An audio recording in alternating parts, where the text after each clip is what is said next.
à la Cantorade. Venez avec nous sur Radio Laser prendre de la hauteur et du recul sur les interrogations multiples que nous et vous nous posons toutes et tous. Critiquons, proposons, réfléchissons dans l'humour et le respect.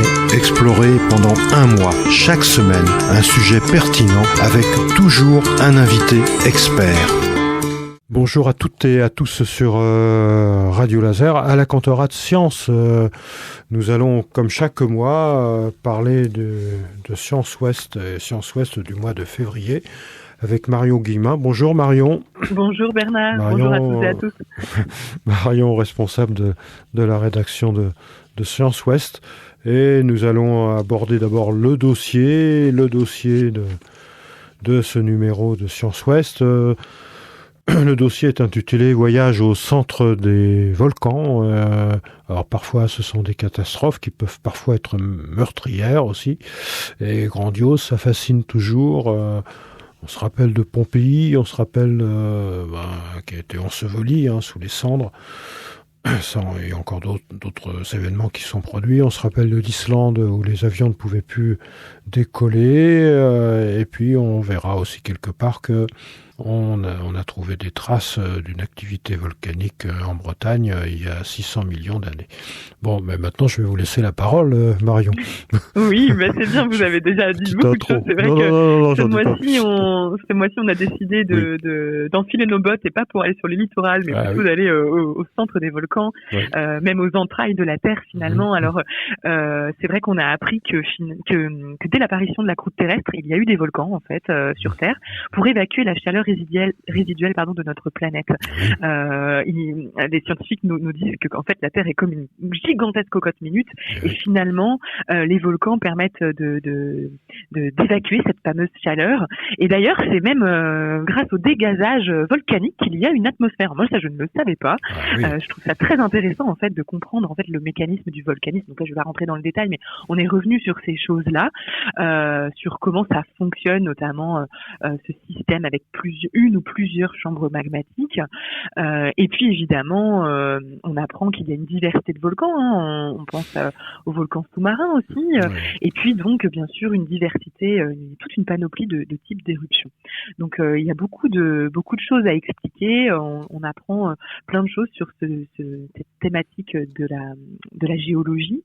On est revenu sur quelques éruptions marquantes, comme vous le disiez.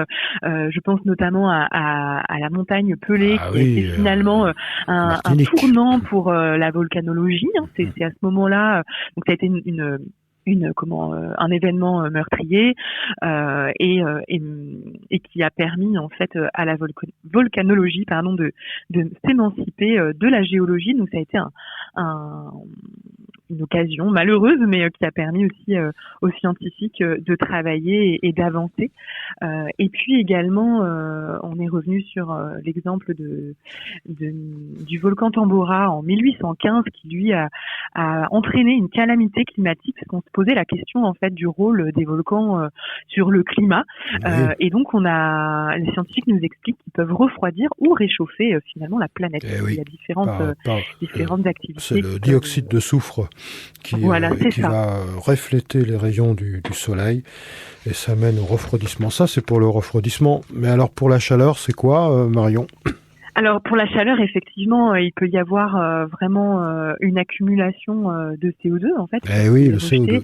Voilà, c'est ça. Alors par contre, il faut bien retenir que les modèles climatiques aujourd'hui prennent en compte cette activité climatique et on peut pas faire reposer la responsabilité sur les volcans, puisque les études montrent bien que leur contribution au réchauffement global actuel est vraiment moindre par rapport aux activités anthropiques. Donc ne nous cachons pas derrière ces grandes montagnes de feu. Alors rappelons que c'est ce qui est souvent décrit.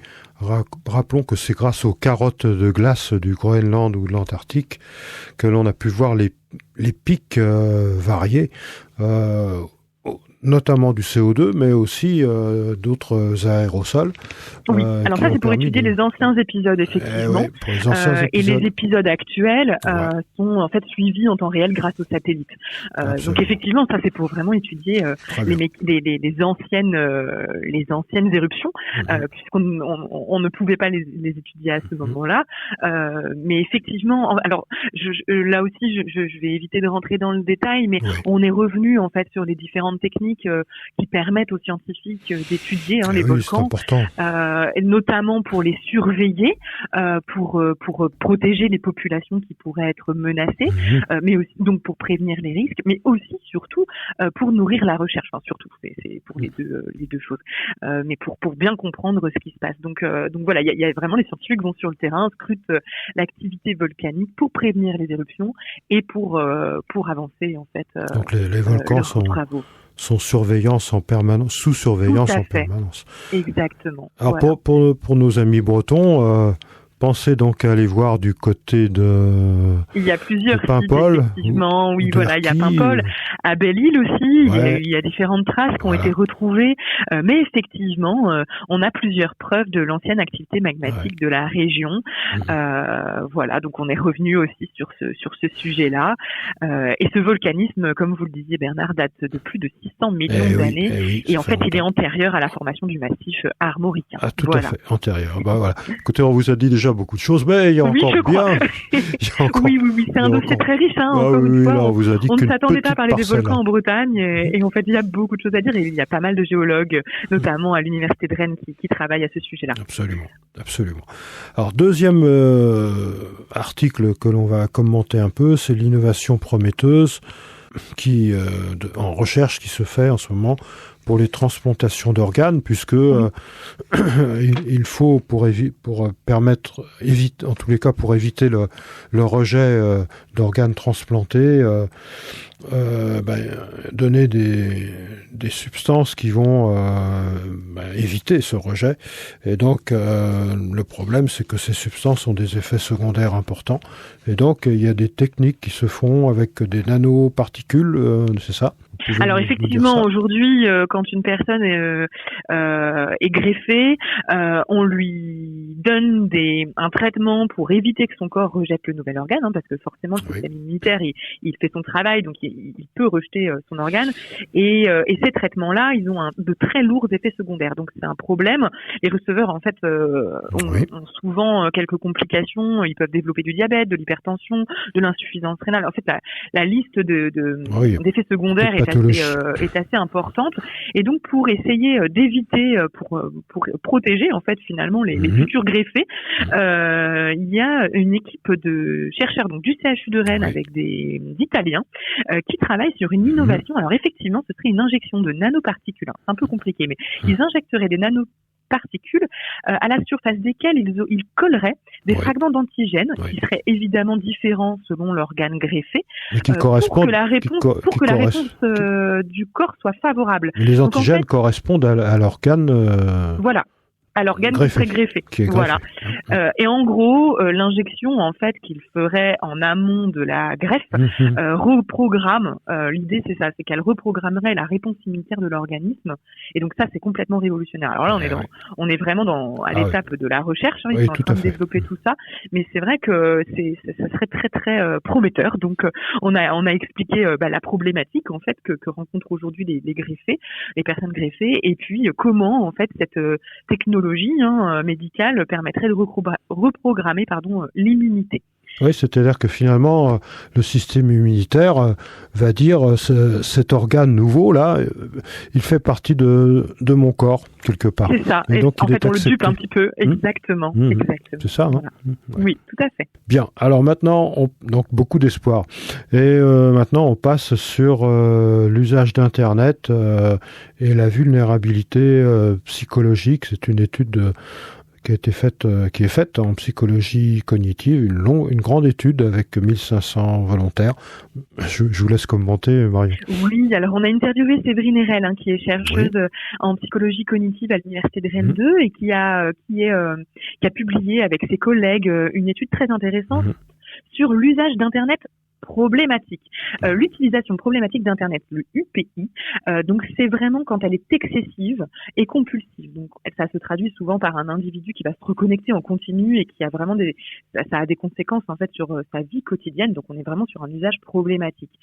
Donc effectivement, ils ont soumis des questionnaires à plus de 1500 personnes de plus de 15 ans et plus pour comprendre un petit peu comment est-ce qu'il y a en fait ils ont cherché une corrélation entre les vulnérabilités psychologiques de ces personnes et leur comportement avec Internet. Et effectivement, il y a des choses qui les ont assez étonnés. Alors je vais pas rentrer dans le détail non plus, on a tout expliqué Séverine Erel nous a tout très bien expliqué. Ils ont regardé plusieurs facteurs en fait qui pourraient prédire cet usage-là. Et effectivement, l'essentiel des usages problématiques sont corrélés à des facteurs psychologiques. Contrairement à ce que l'on entend souvent, finalement, le niveau d'étude n'aurait pas du tout d'influence. Et puis, ils ont montré notamment que le stress, par exemple lié à un examen, donc lié à un événement, quel qu'il soit, est fortement aussi corrélé à ce comportement. Donc la conclusion, c'est aussi ça pointe le fait que ces comportements-là, les vulnérabilités psychologiques peuvent finalement ne sont qu'un symptôme de l'utilisation. Mais c'est beaucoup plus une vulnérabilité psychologique qui détermine ces UPI, non? Exactement, exactement. Oui, exactement. C'est ça. Ok, alors bon, il y a des tas d'autres articles, mais comme toujours, on en choisit toujours 2 avec Marion, et puis on traite le dossier. Alors, donc, vous avez aussi toujours la carte blanche, vous avez différentes parties, et puis vous avez des conseils de livres. Vous avez un monde immense par Ed Young qui est intéressant, parce que s'il vous est conseillé aussi, c'est quand même parce que c'est intéressant. Vous avez aussi Vive les corneilles. Vous savez que les corneilles, elles sont présentes dans les villes et peut-être qu'il faut peut-être un peu plus les protéger parce que elles sont en danger quelque part si on les supprime toutes. Et puis la mer, c'est une infographie qui est bien faite aussi. Donc voilà, toute une série d'aspects. Et puis la question de science, Michel Cabarel, directeur de l'Espace des Sciences, vous parle du mouvement dans l'univers, hein, c'est ça, hein, je crois. Hein. Oui, tout à fait. C'est ça, tout à fait.